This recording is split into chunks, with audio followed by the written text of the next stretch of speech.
প্রশান্ত মহাসাগরীয় অঞ্চলে বিরাজমান ভূরাজনৈতিক উত্তেজনার কেন্দ্রবিন্দুতে রয়েছে উত্তর কোরিয়ার ক্ষেপণাস্ত্র কর্মসূচি, যা প্রতিনিয়ত যুক্তরাষ্ট্রকে চিন্তিত করে তুলেছে। ওয়াশিংটন তার নিরাপত্তা নিশ্চিত করতে দক্ষিণ কোরিয়া, জাপান এবং গুয়াম দ্বীপে একাধিক সামরিক ঘাঁটি স্থাপন করলেও উত্তর কোরিয়ার দ্রুতগামী ও দূরপাল্লার ক্ষেপণাস্ত্র ঠেকানো তাদের জন্য এখনও এক বিরাট চ্যালেঞ্জ হয়েই রয়ে গেছে।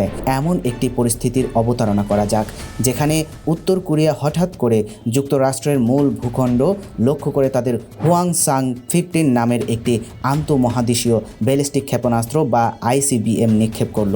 এই মিসাইলটি প্রায় 40 ফুট লম্বা এবং এটি অত্যন্ত দ্রুত গতিতে মার্কিন ভূখণ্ডের দিকে ধেয়ে আসছে। এর উৎক্ষেপণের সংজ্ঞাবহ মুহূর্তটি পৃথিবীর জন্য হতে পারে এক ভয়ঙ্কর দুর্যোগের সূচনা। মিসাইলটি মাটি থেকে ছাড়ার সাথে সাথেই মহাকাশে অবস্থানরত যুক্তরাষ্ট্রের বিশেষ স্যাটেলাইটগুলো তা ধরে ফেলবে। এই স্যাটেলাইটগুলোর প্রযুক্তি এতটাই উন্নত যে মাটিতে হঠাৎ করে তাপমাত্রা বৃদ্ধি পেলে বা রকেটের ইঞ্জিন জ্বালানি জ্বলে তাপ সৃষ্টি হলে তা তাৎক্ষণিকভাবে শনাক্ত করতে সক্ষম। সঙ্গে সঙ্গে এই তথ্য যুক্তরাষ্ট্রের সামরিক বাহিনী কেন্দ্রীয় ঘাঁটি বাকলি এয়ারফোর্স বেজে পৌঁছে যাবে। এই ঘাঁটি থেকে দেশের সকল প্রতিরক্ষা ইউনিট এবং সংশ্লিষ্ট সামরিক দপ্তরগুলোকে অবহিত করা হবে। এই মুহূর্তে মিসাইলটি এত উঁচুতে অবস্থান করবে যে সাধারণ কোনো যুদ্ধ বিমান বা ফাইটার জেটের পক্ষেও সেই উচ্চতায় পৌঁছানো সম্ভব হবে না। মহাকাশের উচ্চতায় পৌঁছানোর পর মিসাইলটির প্রথম ধাপের রকেট বা বুস্টার তার জ্বালানি শেষ করে ঝরে পড়বে এবং দ্বিতীয় ধাপের রকেট তার কাজ শুরু করবে। এই পর্যায়ে মার্কিন প্রেসিডেন্টকেও পরিস্থিতির ভয়াবহতা সম্পর্কে জানানো হবে। এখন প্রশ্ন হলো, এত উঁচুতে এবং এত দ্রুত গতিতে ছুটে আসা মিসাইলটিকে ধ্বংস করার মতো সরাসরি কোনো উপায় যুক্তরাষ্ট্রের হাতে নেই। এই পরিস্থিতিতে তারা দক্ষিণ কোরিয়া, গুয়াম এবং হাওয়াইতে অবস্থিত প্রতিরক্ষা ব্যবস্থা সক্রিয় করবে। একই সাথে সাগরে টহলরত যুদ্ধ জাহাজগুলোতে স্থাপিত ক্ষেপণাস্ত্র প্রতিরক্ষা ব্যবস্থাও প্রস্তুত অবস্থায় থাকবে। কিন্তু হোয়াংসাং-15 এর মতো উন্নত মানের ICBM বা আন্তঃমহাদেশীয় ব্যালিস্টিক ক্ষেপণাস্ত্রকে ঠেকানোর জন্য এই প্রচলিত ব্যবস্থাগুলো মোটেও যথেষ্ট নয়। এই চরম সংকটকালীন পরিস্থিতিতে যুক্তরাষ্ট্র তাদের সবচেয়ে শক্তিশালী এবং অত্যাধুনিক প্রযুক্তির আশ্রয় নেবে, যা হলো গ্রাউন্ড বেসড ইন্টারসেপ্টর মিসাইল। এই বিশেষ ধরনের প্রতিরোধক ক্ষেপণাস্ত্রগুলো আলাস্কা এবং ক্যালিফোর্নিয়া থেকে নিক্ষেপ করা হয়। এই মুহূর্তে স্পষ্ট হয়ে যাবে যে শত্রুপক্ষের মিসাইলটি হাওয়াই পার হয়ে যুক্তরাষ্ট্রের মূল ভূখণ্ডে প্রবেশ করেছে। প্রেসিডেন্ট তখন তার বিশেষ বিমান ডুমসডে এয়ারপ্লেন থেকে সামরিক বাহিনীকে সরাসরি নির্দেশ প্রদান করবেন। পারমাণবিক যুদ্ধের আশঙ্কায় দেশটির সকল যুদ্ধ বিমান এবং সেনাবাহিনীকে সর্বোচ্চ প্রস্তুতিতে রাখা হবে। মিসাইলটি তখন তার যাত্রার শেষ পর্যায়ে পৌঁছে যাবে।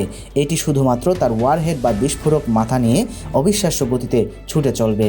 এর গতি হবে প্রতি সেকেন্ডে 4.2 মাইল বা সাধারণ মানুষের ধারণার বাইরে।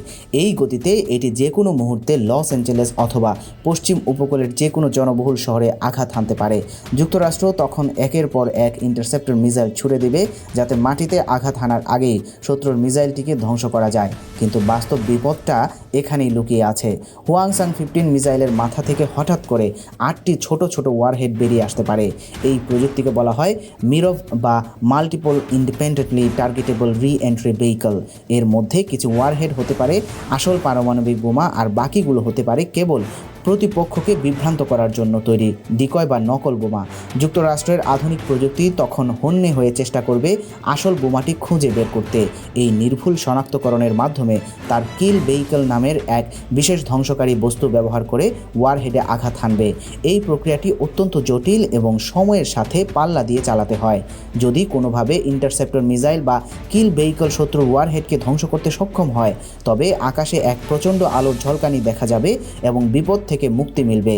কিন্তু যদি ধ্বংস করা না যায়, তবে সেই মিসাইলটি যুক্তরাষ্ট্রের মাটিতে আঘাত হানবে এবং এক ভয়ঙ্কর পারমাণবিক বিপর্যয় ডেকে আনবে। একটি মাত্র মিসাইল হাজার হাজার বর্গমাইল এলাকা নিমেষেই ধ্বংসস্তূপে পরিণত করতে পারে। এই আঘাতে লাখ লাখ মানুষের মৃত্যু অনিবার্য হয়ে পড়বে এবং মানব ইতিহাসের অন্যতম ভয়াবহ ট্র্যাজেডির সূচনা হবে। মার্কিন যুক্তরাষ্ট্রের প্রতিরক্ষা ব্যবস্থা যেমন থার্ড বা terminal high altitude area defence এবং এজিস ব্যবস্থা রয়েছে, সেগুলো সাধারণত ছোট বা মাঝারি পাল্লার মিসাইল ঠেকাতে সক্ষম। কিন্তু যখন কোনো আইসিবিএম মহাকাশ থেকে পৃথিবীর টেকটনিক গতিতে নেমে আসে তখন সেটি ধরা প্রায় অসম্ভবের পর্যায়ে চলে যায়। মিসাইলটির গতিপথ পরিবর্তনের ক্ষমতা এবং ডিকয় বা প্রতারণামূলক ওয়ারহেড ব্যবহারের কারণে প্রতিরক্ষা ব্যবস্থাকে দ্বিধাগ্রস্ত হতে হয়। এই দ্বিধা এবং সময়ের স্বল্পতা প্রতিরক্ষার জন্য চরম বাধা হয়ে দাঁড়ায়।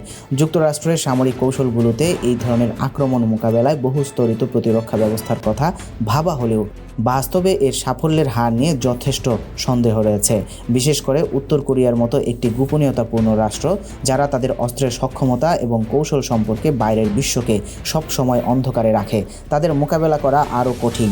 একটি ভুল গণনা বা 1 সেকেন্ডের ব্যবধান পুরো দেশটিকে প্রলয়ঙ্কারী বিপর্যয়ের দিকে ঠেলে দিতে পারে। ফলে উত্তর কোরিয়ার ক্ষেপণাস্ত্র হুমকি কেবল একটি আঞ্চলিক সমস্যা নয়, এটি এখন বিশ্ব শান্তির জন্য এক বড় হুমকি। যুক্তরাষ্ট্র তাদের প্রতিরক্ষা জোরদার করতে বিলিয়ন বিলিয়ন ডলার ব্যয় করলেও একটি আইসিবিএম আক্রমণ ঠেকানো তাদের জন্য এখনও এক অগণিত চ্যালেঞ্জের সমষ্টি। এই সংকট মোকাবেলায় কূটনৈতিক সমাধান এবং বৈশ্বিক চাপ অত্যন্ত জরুরি হয়ে পড়েছে, কারণ একটি পারমাণবিক মিসাইল আক্রমণ কেবল লক্ষ্যবস্তু শহরটিকে ধ্বংস করবে না, বরং তা বিশ্ব অর্থনীতি এবং মানব সভ্যতার উপরও দীর্ঘমেয়াদী এবং প্রতিকূল প্রভাব ফেলবে। এই ভয়াবহ পরিস্থিতি এড়াতে বিশ্ব নেতাদের সতর্ক দৃষ্টি এবং দক্ষ পরিচালনাই এখন একমাত্র ভরসা।